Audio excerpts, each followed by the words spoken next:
سلام بچه، حالتون چطوره؟ امیدوارم خوب باشید.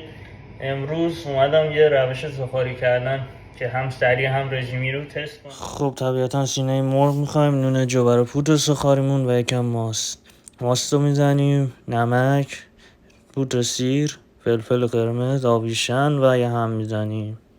این وسط هم نونامونو گذاشتیم توی چه تصویر خودم. سلام بچه ها.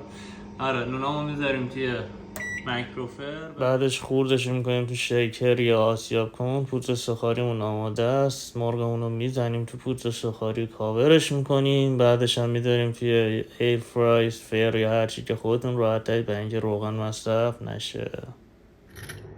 بریم ببینیم توش چجوری شد. آره پشمام چاق خوب به نظر میاد.